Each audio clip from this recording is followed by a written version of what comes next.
Hello all of you. आज हम मानव दांत यानी कि ह्यूमन टीथ के बारे में पढ़ेंगे। मानव दांत कितने प्रकार के होते हैं, कितने होते हैं, उनकी संरचना कैसे होती है, उनका कार्य क्या होता है।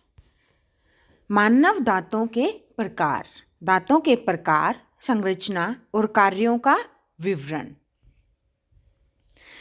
सबसे पहले यदि मैं आपको बताऊं तो हमारा आज का टॉपिक इतना आसान है कि आप सबको इसके बारे में 50% बातें पता होंगी।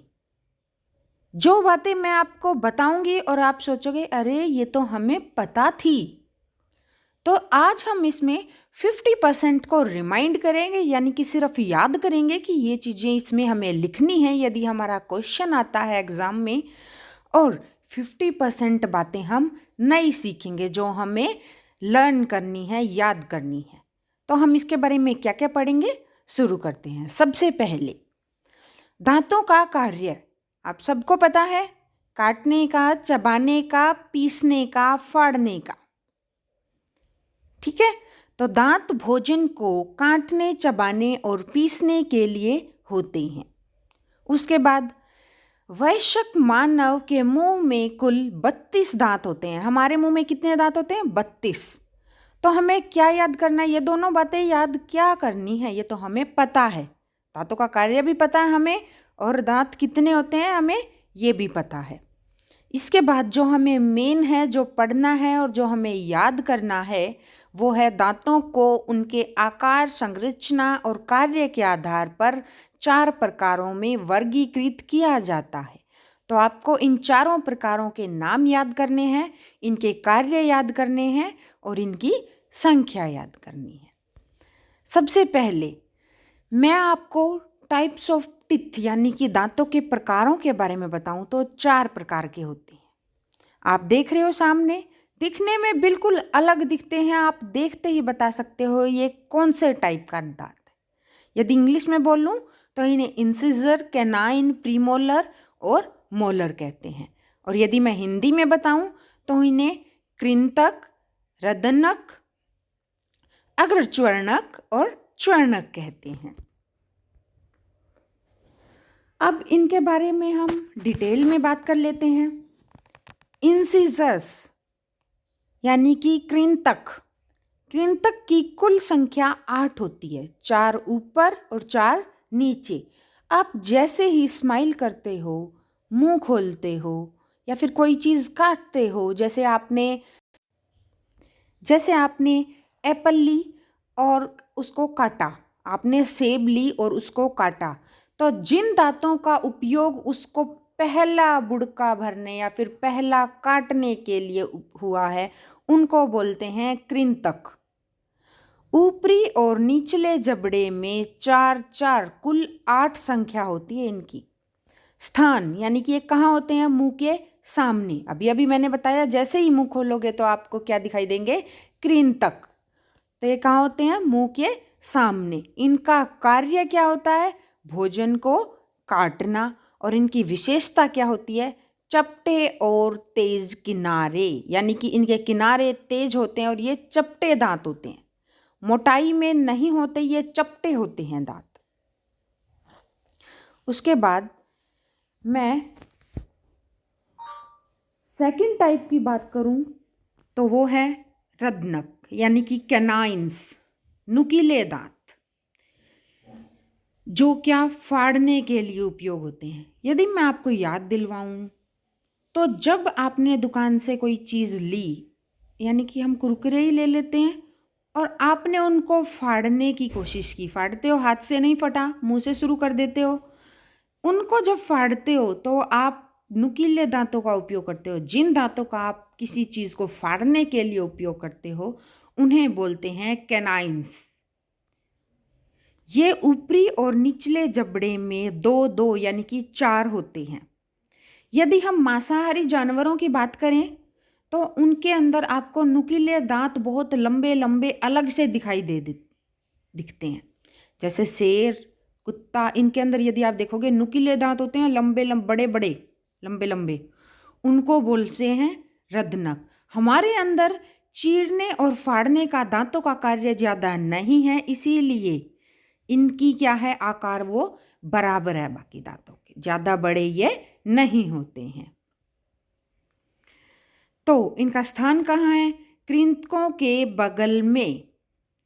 इनका कार्य क्या है? भोजन को फाड़ना।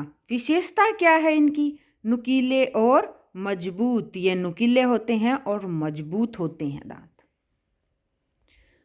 उसके बाद तीसरे नंबर पे मैं बात करूंगी अग्रच्वर्णक यानी कि प्रीमोलर्स। इनकी संख्या 8 होती है, 4 ऊपर वाले जबड़े में और 4 नीचे वाले जबड़े में। इनका कार्य क्या होता है? चबाना। कोई चीज़ जब हल्की चबानी होती है तो इनसे चबाते हैं। आपने जैसे ही सेब को काटा, उसके बाद आप चबाना शुरू करते हो तो आप क्या अग्रच्वर्णक से चबाते हो। इनका स्थान कहाँ है? रदनकों के पीछे। कार्य क्या है इनका? भोजन को चबाना और पीसना। इनकी विशेषता क्या है? चौड़े और समतल सतह।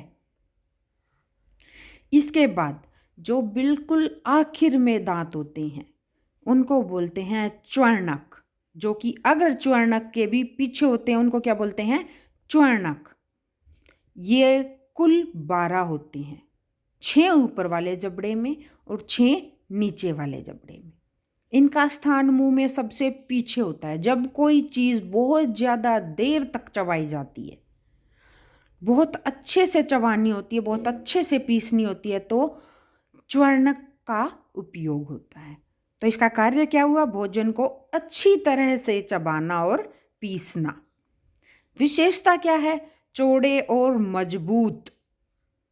विशेषता क्या है इनकी? चौड़े और मजबूत। यदि मैं एक बार फिर से आपको रिवाइज करवाऊं तो 4 प्रकार के दांत होते हैं: कृंतक, रदनक, अग्रच्वर्णक और च्वर्णक।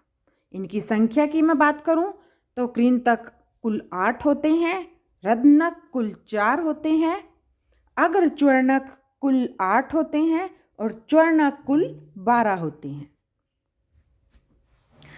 अब हम इसकी संरचना की बात करेंगे, दांतों की संरचना की बात करेंगे। ये मैंने जो आपके सामने इमेज दिखाई है, इसमें आप एक एक चीज़ ध्यान से देखोगे। इमेज में वर्ड्स इंग्लिश में लिखे हुए हैं, शब्द इंग्लिश में लिखे हुए हैं, बहुत इजी होते हैं इंग्लिश में ये याद करने और समझ में भी आते हैं, इसलिए मैंने ये जो इमेज है ये इंग्लिश में लगाई है। आप फिर भी ध्यान से देखो, हिंदी में भी यही लिखते हैं बेटा। सबसे पहले ऊपर वाला हिस्सा जो आपको बाहर दिखाई देता है, दांतों का जो हिस्सा आपको बाहर दिखाई देता है उसे बोलते हैं क्राउन। क्या बोलते हैं? क्राउन।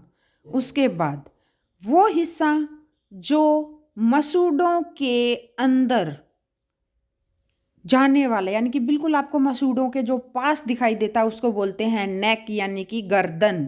क्या बोलते हैं उसको? नेक। और जो हिस्सा आपको दिखाई नहीं देता, मसूड़ों के अंदर होता है, उसको बोलते हैं रूट।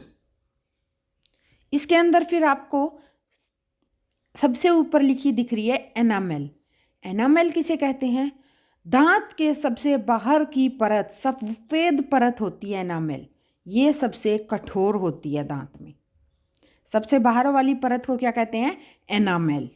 इस बात को आप ध्यान रखोगे। इसके बाद दांतों की संरचना की मैं बात करूं तो सबसे पहले है मुकुट यानी कि क्राउन, दांत का ऊपरी हिस्सा जो बाहर दिखता है। उसके बाद क्या आती है? जड़, दांत का हिस्सा जो जबड़े की हड्डी में लगा होता है, यानी कि मसूड़ों के अंदर होता है, जबड़े की हड्डी में लगा होता है, उसको क्या कहते हैं? जड़। ताम्र, एनामेल। ताम्र किसको बोलते हैं? एनामेल को। यानी कि हमारे दांतों की बाहर की जो सफ़ेद परत है, आप जब दांत को हाथ लगाओगे तो आपका हाथ एनामेल को लगेगा, यानी कि ताम्र को लगेगा। यह सबसे बाहरी परत होती है जो दांत को सुरक्षित रखती है। उसके बाद इसके जैसे ही ताम्र के अंदर जो होता है हिस्सा, ऊपर से मैं आपकी ये सफ़ेद परत उतार दूं तो आपको क्या दिखाई देगा? डेंटिन, ताम्र के नीचे की परत। इसके अंदर आप देखो एनामेल के नीचे क्या लिखा हुआ है? डेंटिन। इसको बोलते हैं डेंटिन, हिंदी में भी डेंटिन और इंग्लिश में भी डेंटिन। एनामेल सबसे बाहर वाली, उसके अंदर क्या है? डेंटिन। उसके बाद पल्प, दांत बिल्कुल मैंने बाहर से एनामेल उतार दिया। अगर एनामेल आपके दांत से उतर जाएगी तो आपको दर्द होने लगेगा, आपके दांत उतने मजबूत नहीं रहेंगे। सबसे मजबूत हिस्सा होता है आपके दांत का एनामेल। पल्प, दांत का भीतरी हिस्सा जिसमें नसें और रक्त वाहिकाएं होती हैं, यानी कि दांत के अंदर जो नस आती हैं, जो नसें आती हैं और रक्त पर वाहिकाएं, यानी कि जो हमारी रक्त वाहिकाएं हैं वो आती हैं जिस हिस्से में, उसको बोलते हैं पल्प। अब इसमें तो मुझे लगता नहीं बताने की ज़रूरत है दांतों की देखभाल कैसे करते हैं, आप सब करते ही होंगे। कैसे करते हैं? डेली ब्रश करना चाहिए। उसके बाद चीनी और एसिडिक खाद्य पदार्थों से बचाओ, यानी कि चीनी नहीं खानी चाहिए। खानी चाहिए, खाने के बाद आप कुल्ला कर लो। क्यों? चीनी यदि दांत में रह गई तो हमें कैविटी कर देगी, और कैविटी अगर हो गई फिर हमें दर्द होगा, दांत खराब हो जाएंगे। नियमित रूप से डेंटिस्ट से चेकअप, यदि आप दांतों की प्रॉपर देखभाल करते हो तो इसकी ज़रूरत नहीं पड़ती नियमित रूप से डेंटिस्ट से चेकअप की ज़रूरत। उसके बाद यदि मैं निष्कर्ष की बात करूं, हमने जो पढ़ा, क्या निष्कर्ष है उसका? मानव दांत भोजन को पचाने की प्रक्रिया का पहला चरण है। यदि मैं पूरी रोटी को ऐसे ही निगल जाऊं, ऐसे ही गटक जाऊं, निगल लूं, तो क्या होगा? पेट को ज़्यादा मेहनत करनी पड़ेगी। एक दांतों ने चबा के भेजा तो पेट के अंदर रोटी गई और वो सीधा जल्दी से उसके ऊपर क्या हो गया? पाचन कार्य हो गया। तो इनकी देखभाल स्वास्थ्य के लिए बहुत ज़्यादा महत्वपूर्ण है। Thank you.